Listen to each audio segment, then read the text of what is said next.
institutions which they created even before the scholars came into being in 1947, almost a quarter century before. These founders, they created an educational institution. I think many times we forget the background. I'm not very sure how sensitive even the current founders are. The background in which these people dreamt of and created this institution.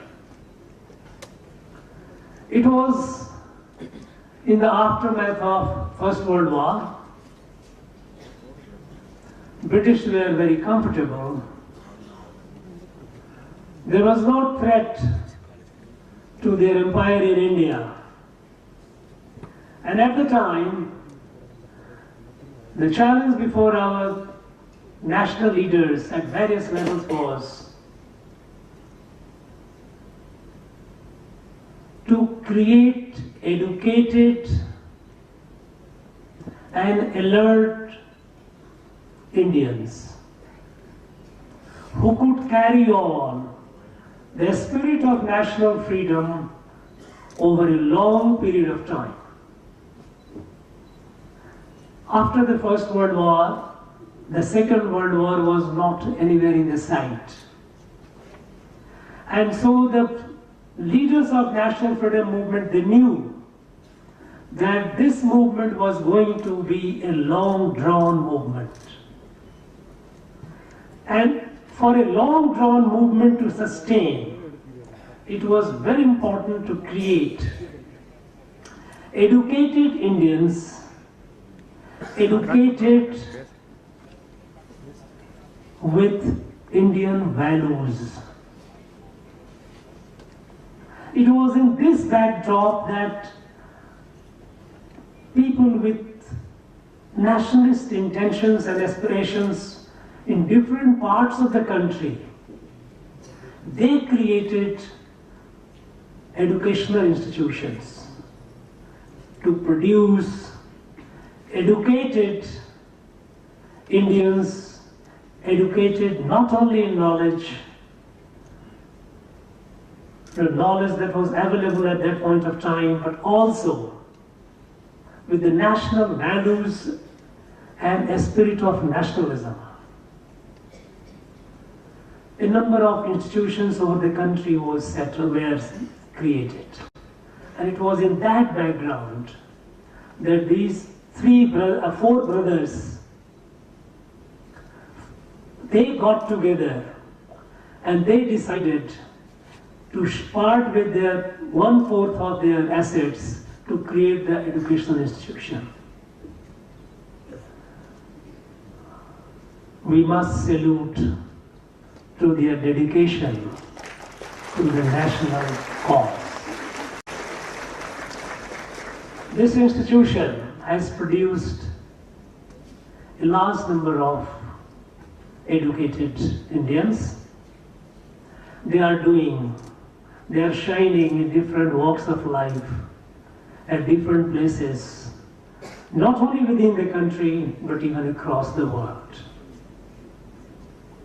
And all these people, those who have managed to keep the intellectual integrity, academic integrity, and commitment to the national values all these years, over 3/4 of a century, they deserve applaud, they deserve congratulations.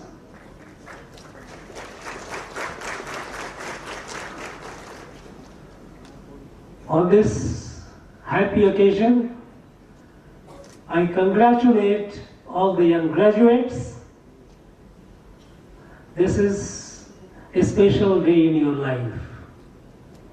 The degree that you have achieved today is a testimony of your determination, your hard work. It hasn't come easily. It's also a validation of trust that your family, your parents had in you. By succeeding, by successfully completing this your course, you have also kept the trust of your parents. This is a special occasion or a day even for them. You all have graduated from this prestigious institution, and you must be proud of it. Today, in fact, when I was distributing the degree, I was pleasantly overwhelmed by the explosion of women power. The number of women graduates across the discipline and even among the rank holders. This is so delightful. This is New India.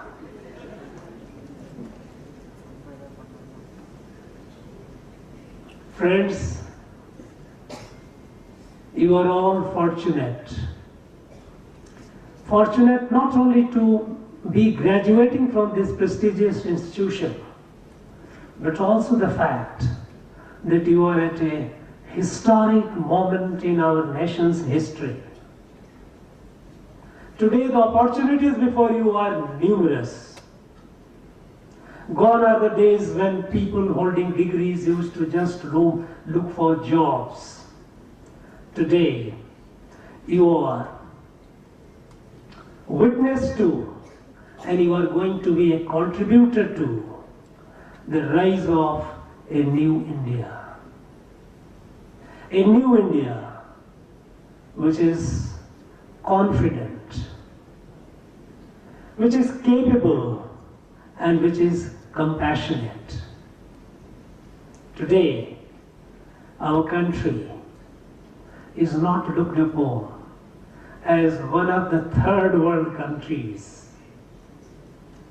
Today, the world looks at India with expectations.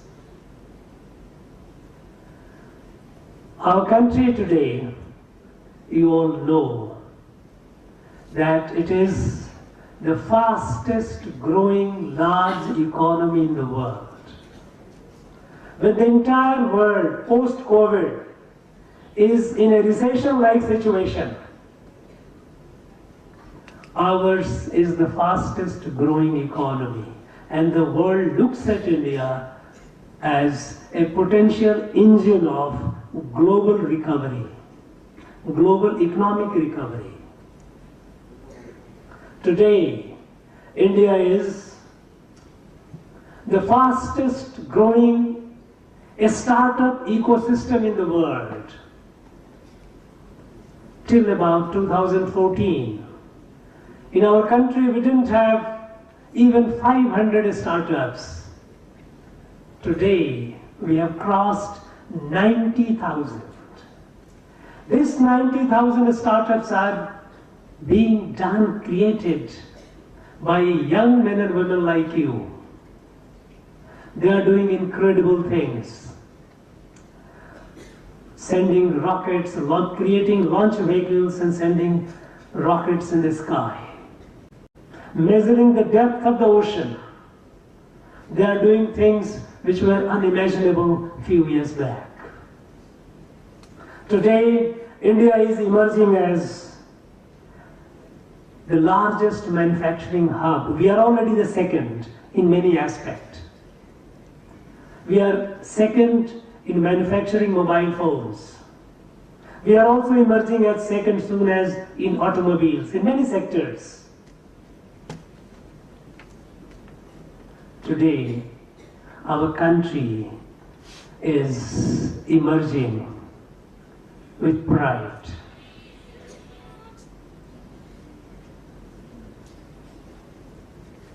The world looks at our country with a sense of relief and expectations. Now, I would explain what is this sense of relief.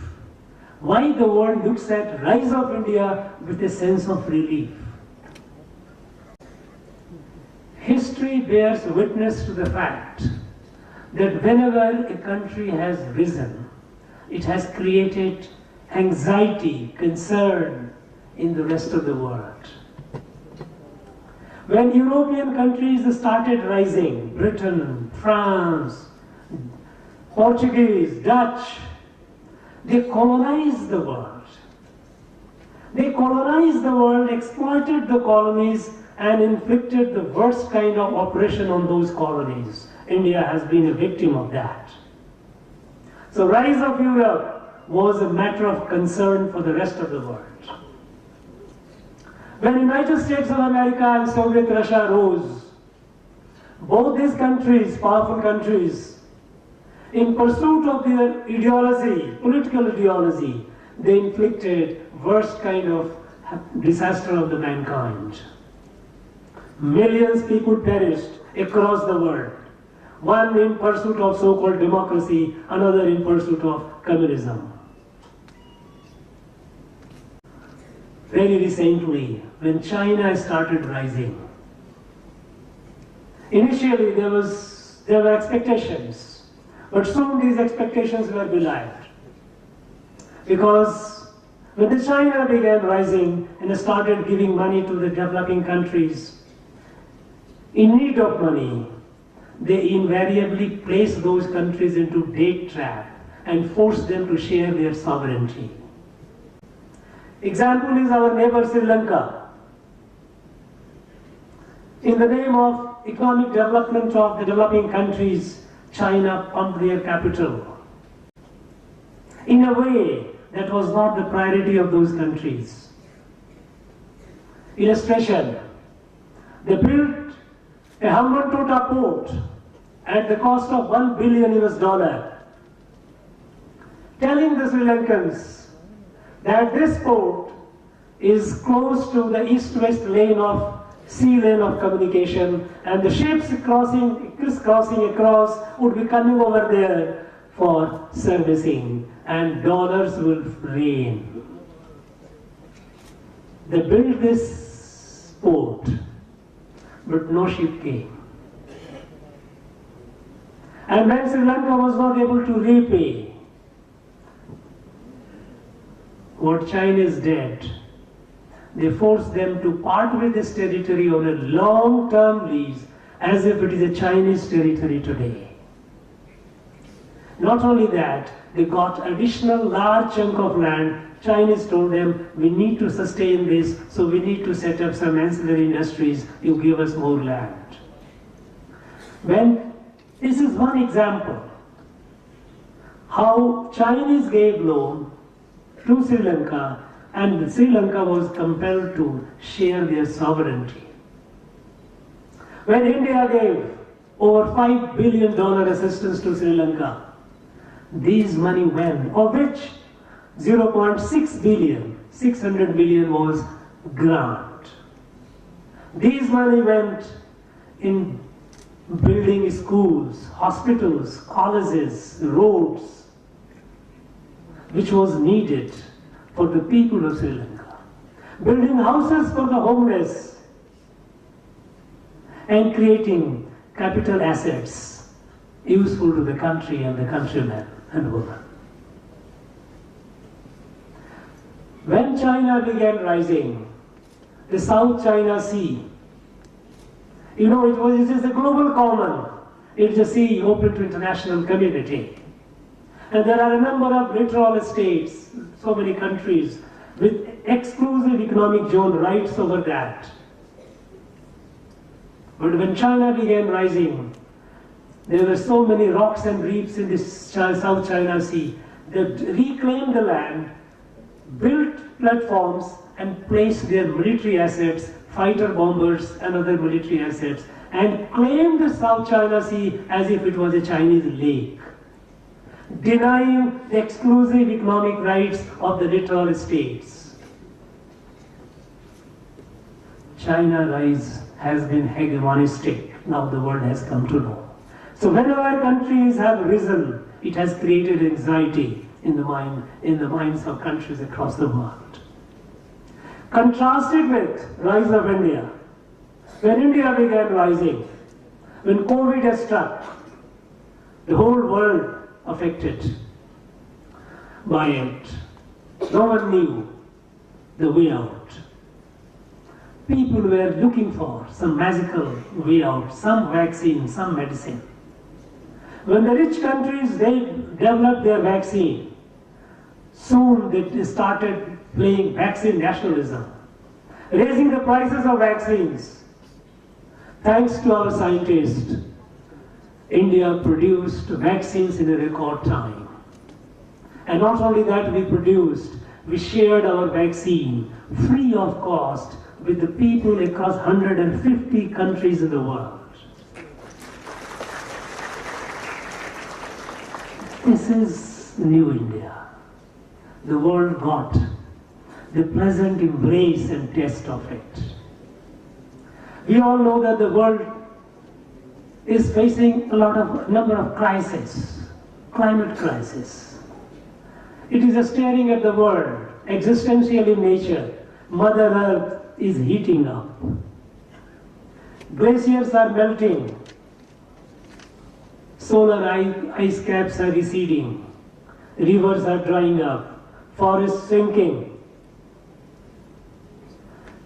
Land, the surface of the earth, due to overexploitation, due to chemical fertilizers and pesticides, is becoming fallow. Mother Earth is in distress. And off and on, we are all witness to and sufferer to also of the fury of the nature. Unprecedented flood. The areas which were supposed to be cold areas, they have started facing heat waves. Unknown. In this scenario, India is the country showing the way with a bold move to move away to renewable energy. When 2015, Prime Minister of India gave a call for solar energy because we have sun god, plenty of inexhaustible energy.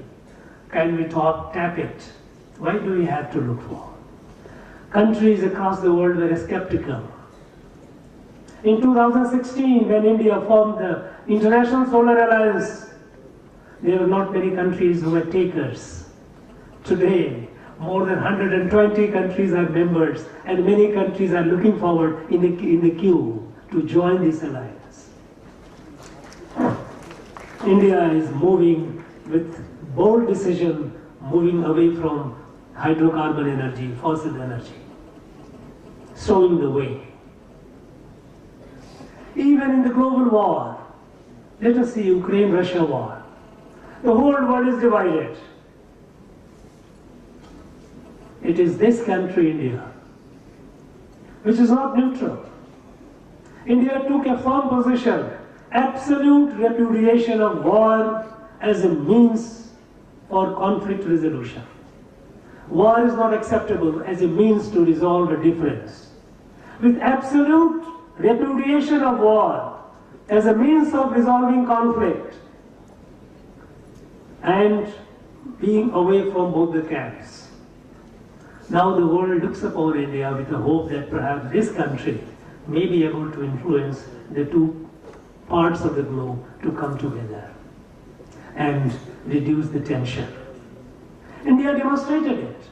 When the war began, we had over 10,000 of our Indian citizens trapped in Ukraine. We had to evacuate them. And when we told both the countries, stop the war, we have to evacuate our people. Both the sides listened. They gave us a window, stop the war. We evacuated each and every Indian from Ukraine.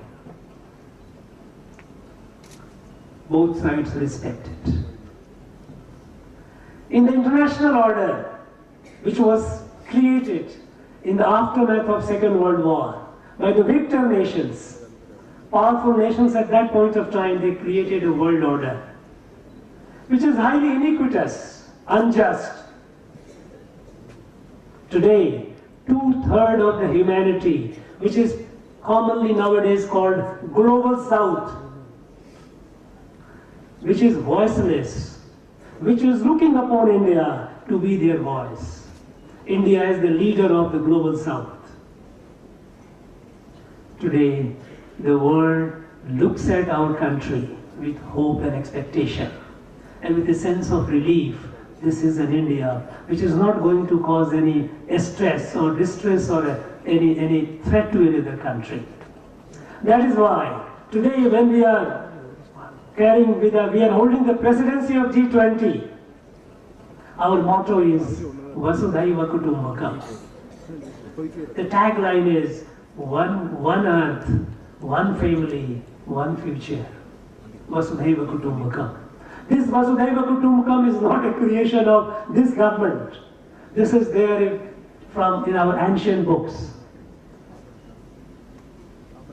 Ancient books. Ayam nizah paroveti ganana lahu chetasam udar charitanam tu Vasudhaiva Kutumbakam. This is mine, this is yours, these are short thinking, small-hearted thought. For the large-hearted, the world is a family. It is rooted in our Sanatana Adhyatma. Mam Atma Sarva Bhutatma. My soul is the soul of all the beings. Sarve Bhavantu Sukhina, Sarve Santu Niramaya. Let every being be happy, let every being be free of diseases. Not only me or my family, the whole world. This is India. This Vasudhaiva Kutumbakam is inscribed at the entrance of the Central Hall of Parliament. This is our virashat, this is our heritage, this is our sanskar. And when India is holding the presidency of G20, and you know what G20 is. G20 is a group of these countries, all powerful countries in the world. 85% of the global GDP is with these 20 countries. And when India is being the president of this, it's a matter of pride for us. It is a matter of pride for us, and at the same time, it is also an opportunity for us to show the way into the future, a safer and sustainable future. And this, we are doing it in our ways.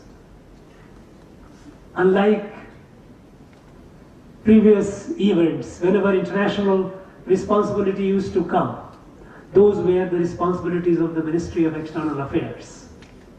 It is no longer today. Today, like everything, all the programs of the government of India, even G20 presidency is a mass movement. Jan Andolan, Jan Bhagidari. That is why G20 events, more than 215 events are being hosted at all the parts of the country. Even in Tamil Nadu, some events even in Coimbatore. Over 100,000 delegates from all this country will be coming, will be visiting, and will have an opportunity to see this country. We must avail ourselves of this opportunity to give them a feeling how new India is. How the energy, the creativity of new India is expressing itself. How our women power is showing up in different walks of life. How our entrepreneurs are doing incredible things. And along with that, Atiti Devo Bhava is our sanskar. When the visitor comes, when the delegates come, they don't just attend the meeting. They also go around the places to see, places which are of tourist importance, tourist interest, or maybe our heritage. It is the responsibility of all of us to present ourselves in a way that they go back happily with a smile, with a memory of a rising India. When the world has an expectations from India, it is our duty to also to give them the confidence that India is capable of carrying on meeting the trust and carrying on the expectations, fulfilling the expectations. This is an opportunity. Now, what happened in last few years?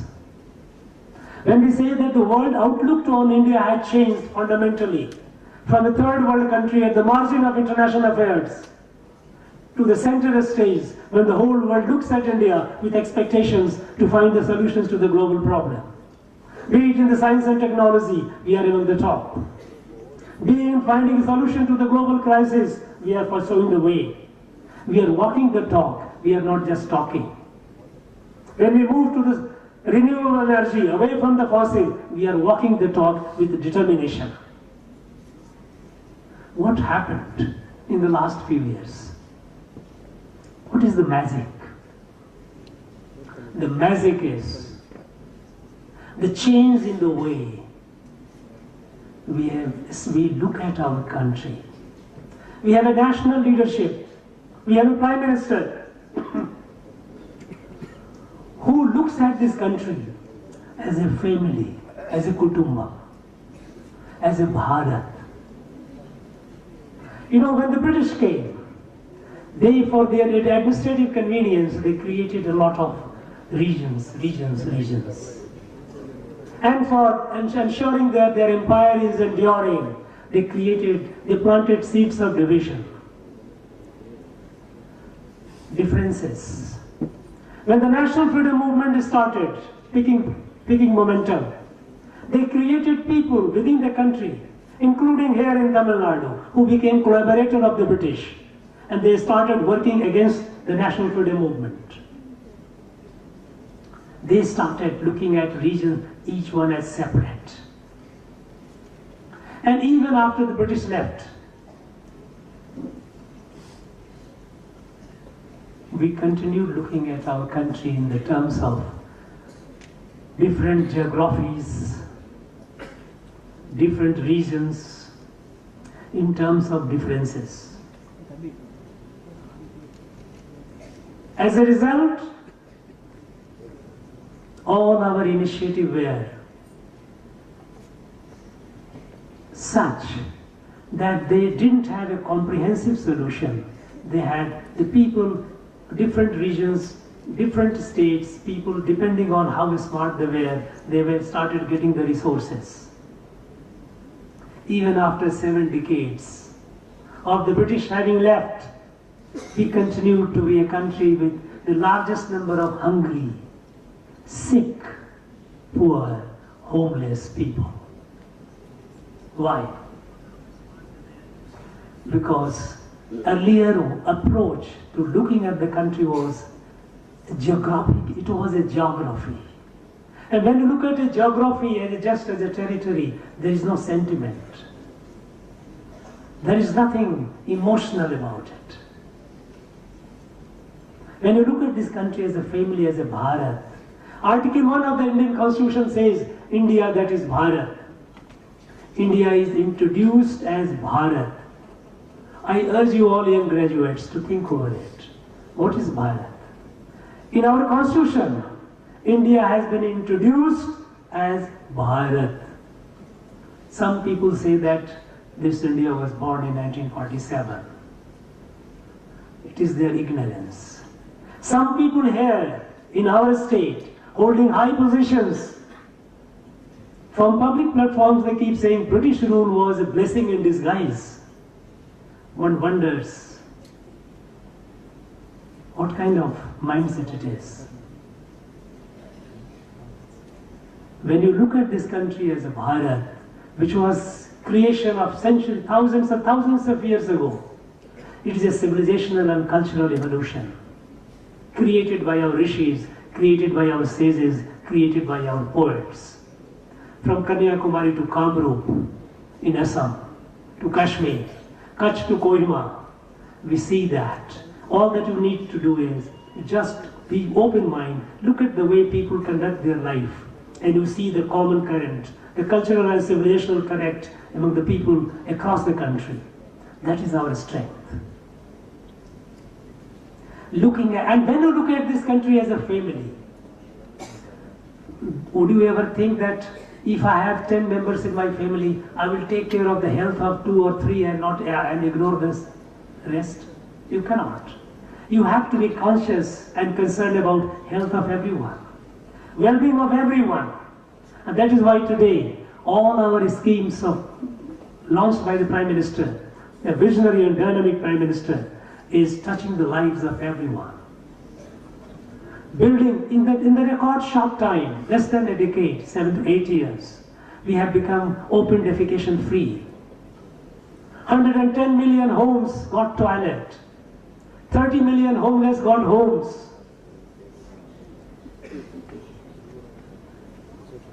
Cooking gas, access to that. Our rural women, our mothers, they had to suffer a lot because of burning coal, burning wood, access to cooking gas, access to electricity, access to potable drinking water. These are basic necessities. But we couldn't provide in the last over 7 decades because the way we looked at this country was the way the British looked at this country. We didn't look at this country as one kutumbam, as one family. And this is the difference. And the second is earlier way of governance.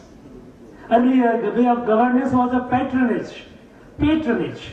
Government is my boss. People, everything and each and everything, people used to look upon government for, okay, government should do this, government should do this or that. Not realizing that power lies in our people. If from no less than 500 startup, if today we are more than 90,000 because of young men and women like you, because we started trusting the creative energy of our people, our youth. And they have started delivering incredible results. Trust in our people. Limit the government to create atmosphere conducive for unleashing the creative energy of our citizens, of our young people. And they will deliver the country. If today India is the 5th largest economy in the world, it is not because of government, it is because of our people. We are poised to be the 3rd largest economy in the next 5 to 6 years. Before 2030, we will be the 3rd largest economy. And by 2047, we will be the largest economy in the world. We have no doubt about it. Even the world has no doubt about it. The world is looking at India with that hope that India, there is a confident India. It will become the largest economy in the world. And they are taking comfort in the fact that when India rises, the world is happy, the world is peaceful. All this is happening because our people's energy. It's not government. Now, government-centric approach to governance, government-centric approach to the country and the people, that kept us in chains, that kept the creative energy of our people suppressed, unharnessed. Today, they are all unleashing their energy and creating things. These are the fundamental changes, transformational in nature, the way we look at our country and the way we look at our countrymen and women. For us, our number is a dividend, is a gift. It wasn't earlier the number of the population of India was looked upon as a liability. Today we look at it as our asset. And our asset is delivering the result. Our success in the world today is because of our people, their energy. We have entered into the Amrit Kaal. You all know that. You know what is Amrit Kaal? Amrit Kaal is a concept taken from our Indian system of time and Indian system of knowledge. Amrit Kaal. In the yogic, in the darshan, philosophy, is a period when a beginning is made, it brings you the best result. Today we are in the Amrit Kaal. And in the next 25 years, our target is to make this country as the most developed country in the world. To be the Vishwaguru in every sense. 360-degree development of this country. Not leaving any part behind. Because in the earlier model, which was a Darwinian model, there were regional differences. Some region developed, some region not developed. Some region rich, some region poor. And even the region that developed, there were a lot of intra-regional, sub-regional variations, imbalances. Even in our own state, Tamil Nadu, there's a difference between north and south. There's a difference between east and west. Some areas more developed, some areas less developed. In our state, we have people that we have hunger. There are people who are hungry today. The children who are not going to school because they cannot have meal in the houses. We have poverty within our country, within our state. This regional imbalance is why. When we have food surplus, why our people should go hungry? It is because those areas from where the people were smart, they get the money, they develop. The areas which were not, people were less smart, they were not able to get. It's a pure and simple Darwinian model of development. If you can get it, you have it. If you miss it, you lose it. No, we cannot look at our country as with such a perspective, with a Darwinian perspective. Here, everyone is important. Everyone is a member of this family. This paradigm shift, this new outlook, this new approach is what bringing out the result. Today, when we are marching towards our destiny of a fully developed country, the most developed in the world, all of you, our young graduates, you are the carriers. We are all fortunate to be a witness to this historic opportunity and moment in our national life. We are also fortunate to be a contributor to it in our own respective way. We must contribute to the best of our ability. In this Amrit Kaal, the PhD, this institution, it itself must set the target. It has been doing yeoman service. They are excellent. I was listening to the principal talking about the awards and laurels which this institution has got. Music 2 years. And I must compliment the principal and the faculties for achieving this. But now I would urge the top management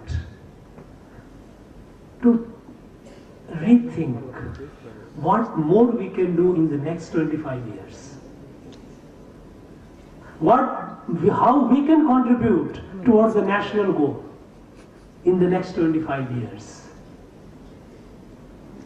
And there are many ways you can do it. You have to find the ways. You have adopted the National Education Policy 2020. This is a revolutionary, transformational education policy. It is a policy to create citizens for future world. Indians who are capable of taking on the challenges of the world today and tomorrow.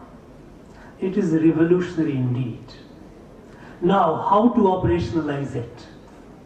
There are many areas where your ingenuity will work. It is not etched in a stone that this is how it has to be done. The broad parameters and principles are laid down. You have to find how to operationalize it, putting your native genius, your ingenuity. How to operationalize smartly and as speedily as possible the National Education Policy 2020. So that our children, our graduates, when they come out in the world, they come out with a confidence to take on the world, not with a degree in the hand to look for a job. You are doing a lot of good researches, but perhaps there can be more stress, greater stress on innovation, enterprise, patents, create new things, dream big. Institution must rise. It is rising, it has risen, it has got a certain rank is not enough. For achiever, sky is the limit. As our professor, our younger days I remember, used to tell me, Ravi, there is always vacancy at the top. You grow, but there is always a space on the top you can go beyond. Grow. Dream that large. PhD must set the target. And for the next 25 years, in this Amrit Kaal, how this institution will contribute. The institution which has its roots in the national freedom movement. Now it has a responsibility. It has been fulfilling the responsibility of nation building, but now it has a special responsibility that in the Amrit Kaal, how to achieve that target. That is for the institution. And for the young graduates, you are the future of our country. I was so happy to meet each and every graduate, full of energy. No one was looking tired or looking down. Everyone was refusing. That was something, energy was palpable. Display. So keep that energy. Come out. Now you are stepping out into the world. Do something new. Dream big. Don't dream small. If you dream small, you are bound to be small. And if you have potential to be big, and if you stop, if you remain stunted, it is your loss. It is the loss of your family. It is a loss to the country. You must grow to your optimum, your capacity, your potential. And so, you must dream large, especially you are graduates of this institution. You must not dream small, dream large. And put your entire effort, hard work to fulfill the dream. Nothing is beyond you, believe me. You are from a much fortunate background today than I am, than I was. Today, if you put your hard work, nothing is beyond you. And if you get the setbacks, let not your setback defeat you or dampen your spirit. We have all failed. I have failed multiple times. Failure is not something which is unavoidable. No one's journey in life is a continuous journey of success. Continuous success, no one gets it. The one who has reached the top has reached the top meeting several failures. I have met several failures. The only difference is I didn't allow my failure to defeat me. You don't allow your failure to defeat you. Learn from it. It is an enriching you, giving a strength to you. You challenge yourself. As you challenge the muscles of your body, the muscles get stronger. You challenge yourself and rise high. And you will rise high. I have no doubt about it.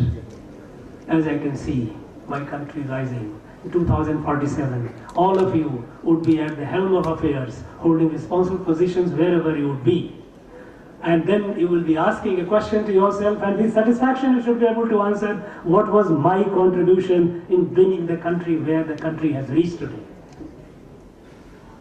My friends, I wish you a very, very bright, successful future. Thank you very much. Jai Bharat.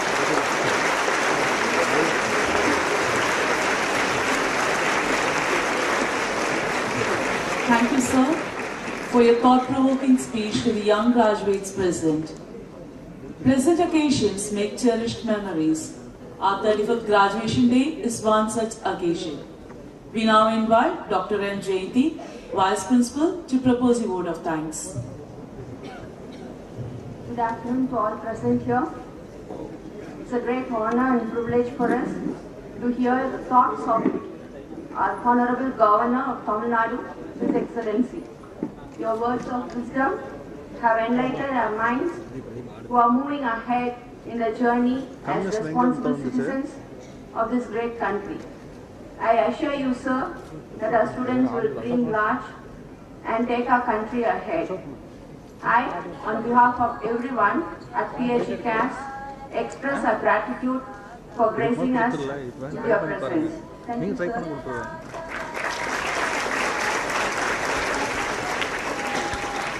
We are thankful to the Lady Governor for her presence on this remarkable occasion. We are grateful to Shri L. Gopalakrishnan, Managing Trustee, PhD Science and Charities, a visionary with divergent thinking, for presiding over this prestigious ceremony. Thank you, sir. I am extremely thankful to Shri G.R. Karthikeyan, Founder Trustee, PSG Sons and Charities, who is always keen on empowering the youth through education for gracing this occasion. Thank you, sir. I express a profound gratitude to all the members of the governing body, the college committee members, the legal advisor, Sri R. Nandakumar, the heads of institutions of PSG Science and Charities for being a part of this graduation day. I thank our esteemed secretary, Sri Kanayan, for his support and guidance in every step forward. It's my pleasure to thank our respected principal, Dr. D. Brinda, vice principals, Dr. D. Anguraj and Dr. M. Umarani, who are committed in achieving the vision of the institution. I extend a special thanks